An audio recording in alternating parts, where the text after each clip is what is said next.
Welcome to the Hutchinson House. I have breaking news for you. Let's watch this together right now about the TDA gang. This is not good. That breaking news out of Aurora. Officers have detained 14 people after a report of a home invasion. This happened at the Edge at Lowry Apartments at 12th and Dallas, a complex the city's police chief has called a criminal nuisance. 9 News reporter Brianna Fernandez just got to the scene. Brianna, what are you seeing right now?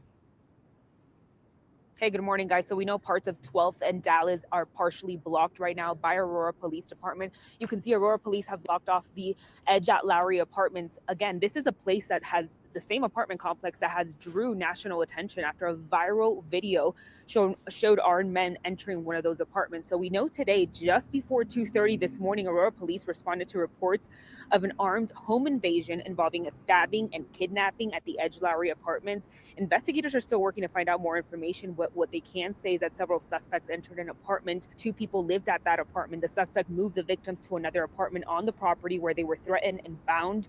A man was stabbed during the incident and has non-life-threatening injuries, according to Aurora Police Department. But you can see almost 6 hours later now, and we still have investigators here trying to piece out together a lot of information. I've seen residents come in and out of the apartment as well. So those victims, they were released at a later time and they called 911. And like you guys mentioned, 14 people have been detained and are being questioned right now.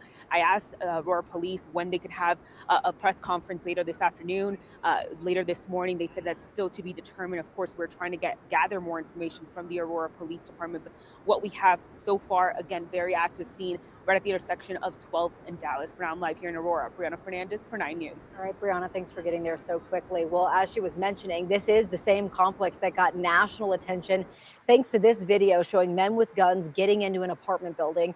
This was back in August at the Edge at Lowry. Police have arrested 3 people so far, 2 in New York. Someone was shot and killed there that same day. And yet, according to Mike Johnson, crime is down and it's not a problem. And he's willing to be arrested because he doesn't want to deport these people. It's absolute insanity. They are gaslighting us full steam ahead. I mean, Rachel Maddow, Joy Reid, all the ladies on The View, what are they talking about? They must be racist. No, we're not racist. We care about our families. We care about the health and safety and well-being of even the immigrant children. They are coming over with people like this. It's horrifying. They're coming over with little tags on their shirt saying, bring me to this house, bring me to that house. Are you kidding me? This is unheard of. And because we care about this, we're suddenly racist. That is not okay.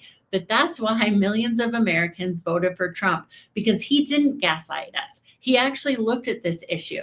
And the NBC host on Meet the Press says, oh no, all the officials in Denver and Colorado, they say crime is down. Who are you talking to? All the police that I've talked to say it's a real problem. It's a clear and present danger. And like I've mentioned in many videos in the past, the problem is that these people are on catch and release. They end up in our system forever, and they're just released back because, see, they don't have any criminal record because they're coming from Venezuela. So we don't know who they are until it's too late. I was just reading on my Nextdoor app more and more crimes, but half of them, you won't even see them on local news, let alone national news, but I see them from the police department themselves. There was a shooting at 10:30 in the morning just the other day here in Denver, Colorado. 5 people were injured. You don't hear about this. This is happening everywhere. I encourage everyone, I'm like, should be a spokesperson for Nextdoor and the Ring app, because that's where you see the real news. That's where you see the police reports. That's where you see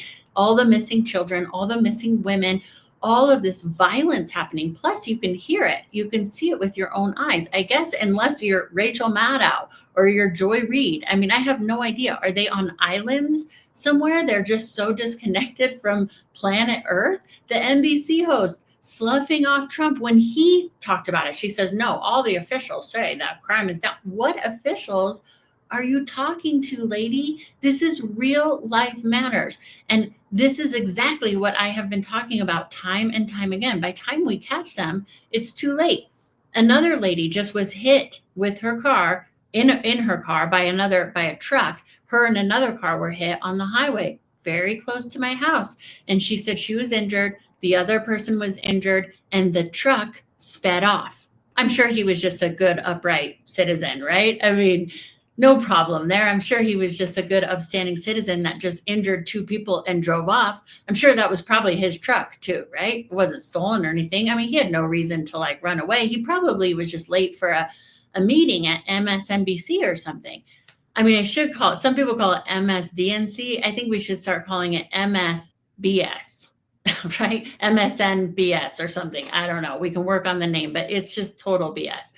But watch this news outlet, News Nation, cover the story at the southern border, which Kamala says it's fine. It's all wonderful. No, watch this. Growing fears and warnings at the southern border. Officials say members of the Venezuelan Tren De Aragua gang are able to enter the U.S.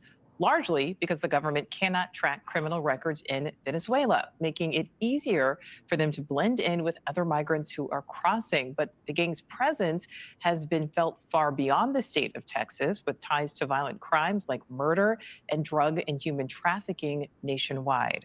So let's bring in News Nation border correspondent Allie Bradley, who is live in Del Rio, Texas. And Allie, members of this gang have been confirmed in many other areas of the country. Yeah, Nicole, it's actually the fastest growing transnational criminal organization, and it's gaining a foothold here in the United States to the tune of more than 32% of their presence is already being felt there in the U.S. So let's show you this map. The U.S. Yeah, but apparently, according to Kamala, she's right on it. She's right on these transnational criminal organizations. Well, she's right on it. Why are they growing 32%? Was that only when she was a prosecutor, but now she's vice president and she's just relaxing? I mean, we haven't even heard from her and Joe Biden. It's absolutely insanity. It's inhumane. This is awful. Look at this map that they show. This is really, really sad. Fastest growing transnational criminal organization, and it's gaining a foothold here in the United States to the tune of more than 32% of their presence is already being felt there in the U.S. So let's show you this map. This is the breakdown of where we know that this Venezuelan gang, Tren De Aragua, is present. According to arrest reports, crimes from robbery to murder have been committed by these gang members in at least 15 states and Washington, D.C.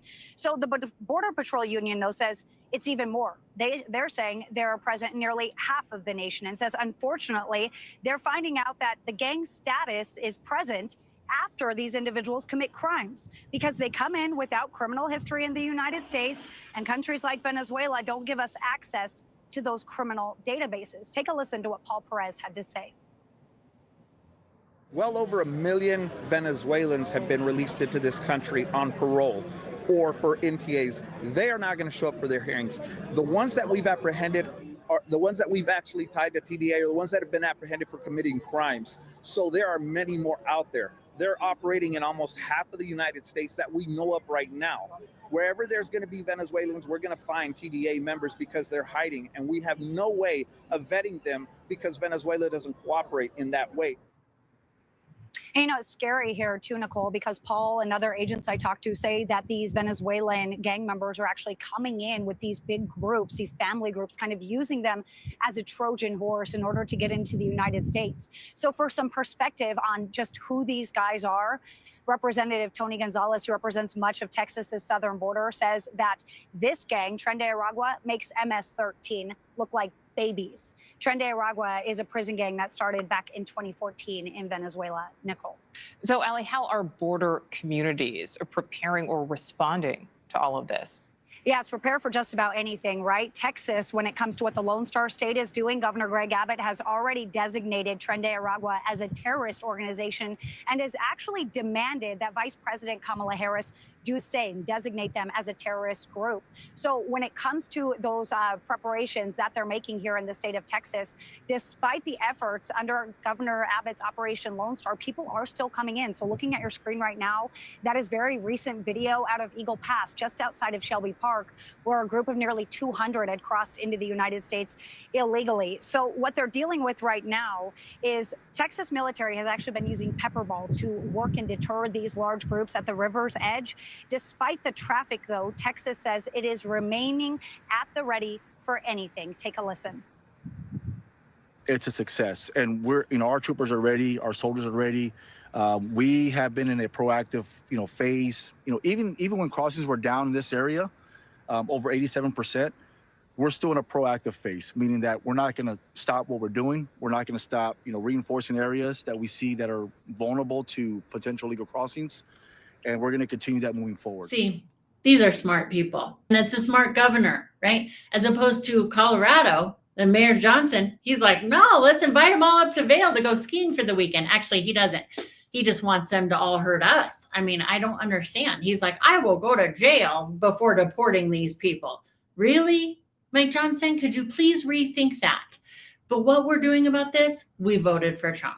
Thank God, because some people decided we weren't going to believe the lies. We were going to hear with our own ears and see with our own eyes. And because we care about children and people of all different nationalities coming over here and getting harmed, I mean, it's ludicrous to think that these people would be in support. Some of these kids are coming over with tags on their shirt just saying, take me to so-and-so's house. Really? I mean, this is absolute insanity. But if you want to see the NBC host slough off Trump and say, no, crime is down, and all the people in Denver, Colorado, all the police say that it's wonderful. No, they don't, but that's what she thinks. If you want to watch her slough off Trump and the actual facts, then watch this video. If you want to watch silly Mike Johnston talk about how he'd go to jail before deporting these people, watch this one. I mean, it's absolute insanity. And please do subscribe to this channel, because they definitely want to suppress voices like mine, because it's really easy when you don't have a big following to just go, oh, she's a nobody. We don't need to push her content out. Let's just suppress it, because it's more obvious if it's Joe Rogan or something, they can't, have him have 5 views. Clearly that's not real. So it really means a lot to me, but it's not just about me. It's about the more of us getting the real facts out there, the real truth about what's going on in the United States of America. It helps me. It helps you. It helps families all over the world. People who are coming in here illegally are being harmed. Children are being harmed. I see missing children posters and women all over the place. This has got to stop. Thank God Trump is coming into office in January, but it's not soon enough. So please help spread the word, like, share, comment on this video. If you care about people, if you have a good heart, please do subscribe to this channel. It costs you nothing, and it means everything, not just to me, but to the people that are being harmed by this gaslighting that's happening nationwide. Thank you so much. I really appreciate you.